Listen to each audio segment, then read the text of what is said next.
young people. Today, we're just going to take a few minutes to talk about perimeter, circumference, and area. Things that take a little bit of time, but not much. You can kind of actually understand what they are. Perimeter and circumference are basically the same. Circumference is just for circles. Perimeter is usually anything other than that. And area is the space inside. So perimeter or circumference is going around. Circum means around. Perimeter. The area means all the space on the inside. So a lot of times they'll use the yard and a fence. The grass is the area. The fence is the perimeter. All right. So here's some formulas you want to write down. You want to take a look at and write these down. The square. All the sides are equal. So if I want to know the area of a square, it's either side times side. So that's x. Area is s squared. The perimeter is adding all of them up together or multiplying one side by 4. For a rectangle, you got two lengths that are the same and two other lengths that are the same. So two lengths and two widths. And so you can find the perimeter by saying 2 times this plus 2 times this, or again, you can add them all up. The area is long side times short side, or length times width. Things you've probably heard before. The area of a triangle is A plus B plus C. All the sides, excuse me, not the area, but the perimeter is A plus B plus C, or just add all the sides together. The area of a triangle is 1/2 base, the bottom, times the height, which is from the vertex down. We'll talk about this. I think that's called an altitude, actually. Another way to write this is BH over 2. Same thing. Base times height over 2. A circle, the circumference is 2 pi r, or pi times the diameter, where r is the radius and d is the diameter. Remember, radius from the center to any point on the edge of the circle. Diameter is 2 of those. And the area is pi r squared. Okay, that's not times 2, that's r squared. An example here is find the perimeter and area of this rectangle here. And so they kind of take you step by step. Says the inbounds portion of a singles tennis court is shown. Find the perimeter and area. So the perimeter would be adding all the sides up. So the opposite sides in a rectangle is the same. So that's 78, and this up here is 27, if you could see that. Now, you could either add all those up together or use this formula here. 2 times 78 equals 2 times 27. And when you do your math, you'll find out that the perimeter is 210. When you multiply that times 2 and that times 2 and add them together, you get 210. The area is 78 times 27. So that's the whole shaded area on the inside. When you multiply that, you'll get 2106. Alright, so the perimeter is 210 feet, and the area is 2,106 feet squared. The area is always in units squared because you're multiplying the same unit here. And so I kind of just fast forwarded. You can use your calculator to get those answers, but hopefully y'all understand the area and perimeter of a rectangular shape, like a square or rectangle. Okay, let's try this example here. This is circumference and area of a circle. The smallest circle on an Olympic target is 12 centimeters in diameter. Find the approximate circumference and area of the smallest circle. Now, this is kind of walking us through using the formula 2 pi r. So let's look at that real quick.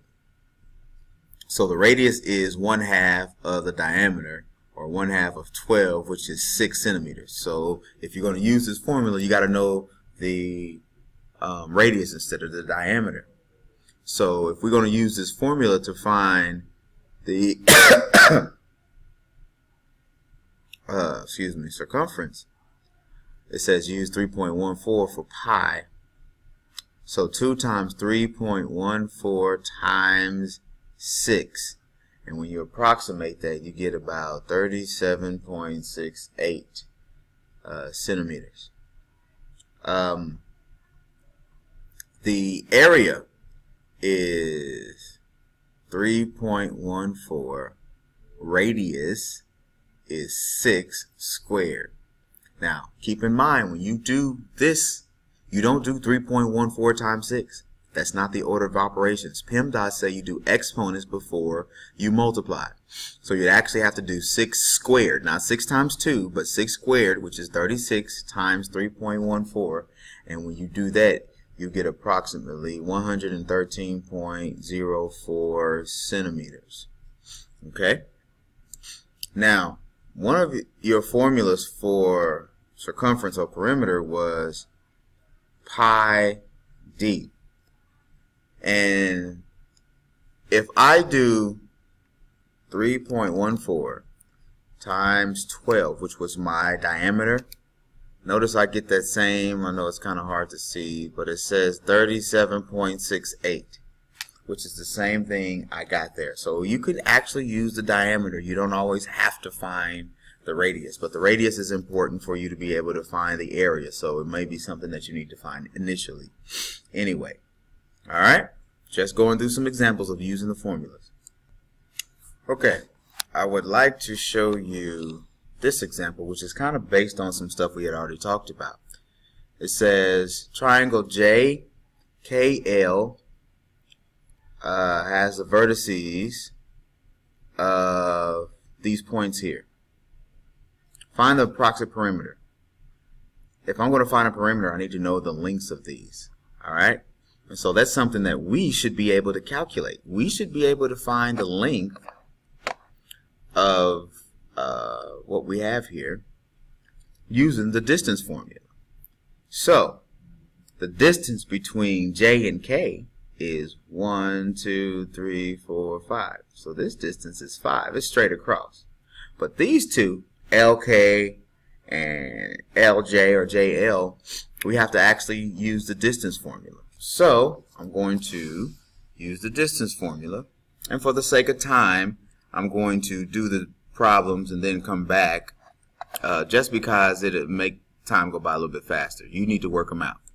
So using the distance formula, KL, which is this line right here, KL turned out to be 5 units. JL turned out to be approximately 4.5. That little wavy line right here, that means approximate. Also, an equal sign with a dot on top of it, those mean approximate, meaning we estimate it, we round it. So here's the work again, just in case you wanted to see for JL, and then this is the work for KL. So that's not the answer. What we are trying to do is find the perimeter. So we calculated JK to be 5 and KL or LK to be 5 plus JL, which is 4.5, and that is 14.5 units, or what, when I say units, that means whatever it is, centimeters, meters. We didn't denote which one it was. So I'm using distance formula, which we should already know, to help me find the perimeter. Math builds on itself. It does stuff like that. Now this happens from time to time, and we need to know that it's not always going to ask us to find the circumference or the perimeter or the area. Sometimes they'll give you pieces of the formula and you got to find the missing piece. In a situation like this example here, it says the base of a triangle is 24 feet. Its area is 216 square feet. Find the height. So we know the base and we know the area, and so we need to find the height. All right? And so let's do that. Remember that the formula for a triangle is the area is 1/2 base times height or BH over 2. Either one of those would work just fine. And let's just say I use A equals BH over 2. Once you got your formula, you take the pieces that you know and substitute them in. And remember, at the beginning of the year, we talked about solving equations, and this is another reason why we do that. So if I substitute, I have, oops, not A, because I know what A is. Let's do it over here. I have 216 for the area. My base is 24. H I don't know, and 2 I know. Now there's a couple of ways that, maybe more than a couple. So first, notice that I substituted in appropriately the area, the base, and now I'm trying to find H, which I don't know. I could multiply both sides by 2, but since this is here, I can actually just say 216 equals 12H. Now where did the 12 come from? I went ahead and divided it. Since that's multiply, I can just divide one of those and it's the same thing. Now look at that equation. We should know how to solve for H. Divide both sides by 12. And 216 divided by 12 means that our height is 18.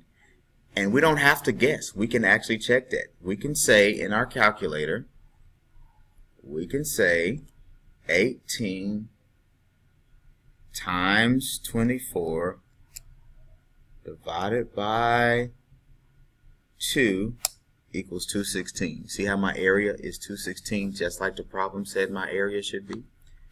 And so sometimes, this is an example of solving for the height. And sometimes they'll do that. They'll give you bits and pieces and ask you to find other pieces of the formula. That's very simple introduction to area and circumference and base and all that stuff, keeping in mind that the knowledge, the memorization of these formulas is important. And that's pretty much it on this lesson. Merry Christmas.